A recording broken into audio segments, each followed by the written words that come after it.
علیکم ورحمۃ اللہ وبرکاتہ۔ سنو محترم بزرگ اور دوستو، 5-6 منٹ کی بات رہی تھی۔ اللہ رسول کی بات سننے کے بعد بات سمجھ میں آتی، سمجھ میں آنے کے بعد عمل کرنا آسان ہوتا۔ تو اللہ کے لیے بالکل یہ وقت نکالا کرو اور سن لیا کرو کہ بتا ہے کہ اچھی نیت کی اہمیت و ضرورت، کہ انسان کے اعمال اور کردار میں حسن نیت کو بڑی اہمیت حاصل ہے۔ کیا اچھی نیت کو بڑی اہمیت حاصل ہے، بلکہ انسان کے اعمال کی اللہ کی یہاں مقبولیت کا دار و مدار نیت کے درست ہونے پر ہے۔ اگر انسان اپنی زندگی نبی کریم صلی اللہ علیہ وسلم کی لائی ہوئی شریعت کے مطابق گزاری، اس کی نیت صحیح ہو اور وہ اپنا ہر قول اور عمل اللہ تعالیٰ کی خوشنودی اور رضا کی خاطر انجام دے، تو انسان کا اٹھنا بیٹھنا، کھانا پینا، سونا جاگنا غرض سب اس کی 24 گھنٹے کی زندگی کا ہر چھوٹا بڑا عمل، ہر لمحہ عبادت میں شمار ہوگا، اور نماز کے ساتھ کام کریں گے تو سب کاموں کا ثواب ملے گا۔ اس کے خلاف کہ کوئی انسان بڑے بڑے کارنامے انجام دیتا ہے لیکن اس کے اعمال اچھے نہیں، کیا کہ اچھی نیت کی روح سے خالی ہے، تو چونکہ بے جان اور بے روح کے لہذا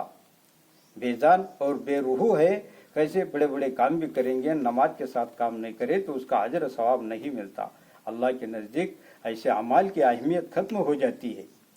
تو حسن نیت کے باوجود انسان کو اپنے اعمال و افعال پر گھمنڈ اور بھروسہ نہیں کرنا چاہیے، بلکہ مسلسل اللہ تعالیٰ کے فضل کا طالب رہنا چاہیے، نفس و شیطان کے دھوکے سے ڈرنا چاہیے اور اچھا خاتمے کی دعا کرنی چاہیے، کیونکہ اچھا خاتمہ ہی اعمال کا دار و مدار ہے۔ اللہ تعالیٰ ہمیں اپنے اعمال میں اچھی نیت پیدا کرنے اور غرور اور دھوکے سے بچنے کی توفیق عطا فرمائے۔ سنو محترم بزرگ اور دوستو، سنو کہ بتا ہے کہ حدیث پاک کی بات، کہ ایک حدیث میں ہے آدمی کا دل اللہ کی 2 انگلیوں کے بیچ میں ہے، اللہ کے 2 انگلیوں کے بیچ میں ہے اپنا دل، کہ جس طرح چاہے پلٹ دیتا ہے۔ اس لیے دل میں جو یہ خیال خرچ کرنے کا آیا ہے کہ اس کے بدل جانے کا بھی خطرہ ہے۔ اس کے علاوہ شیطان آدمی کو اپنی احتیاط کا خیال دلاتا رہتا ہے، جیسا کہ دوسری فصل کی آیات نمبر پہ ہے کہ اور فرشتے کی تحریک کے بعد شیطان کی تحریک بھی ہوتی ہے، اس لیے اس کی تحریک کے پیدا ہونے سے پہلے ادا کر لو۔ اور اگر ساری زکوٰۃ ایک ہی وقت ادا کرنا مقصود ہو تو اس کی اچھی صورت یہ ہے کہ کوئی سا ایک مہینہ زکوٰۃ ادا کرنے کا معین یعنی مقرر کر لو، اور بہتر یہ ہے کہ افضل مہینوں میں سے مقرر کرے تاکہ اس میں خرچ کرنے سے ثواب میں زیادتی ہو۔ جیسا کہ مثلا محرم کا مہینہ ہے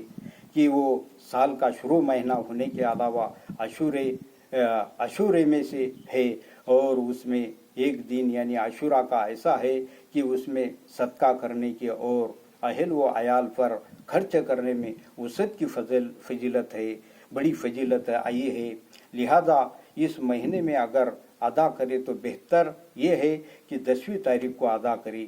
مثلا یا رمضان المبارک کا مہینہ ہے تو حدیث میں آیا ہے کہ حضور صلی اللہ علیہ وسلم بالکل سب سے آگے اور پہل و بخشش میں تمام آدمیوں سے بڑھ کر تھے، اور رمضان میں تو آپ کی بخشش اور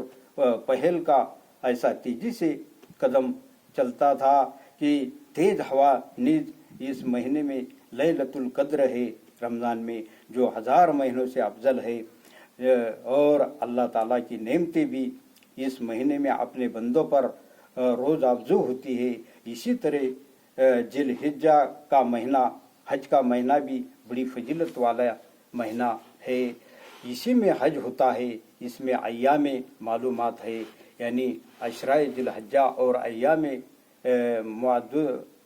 معدودات ہے، یعنی ایام تشریق اور ان دونوں میں اللہ تعالیٰ کی یاد کی ترغیب قرآن پاک میں آتی ہے۔ بس اگر کوئی رمضان کو متعین کرے تو اس کا عشرہ اخیر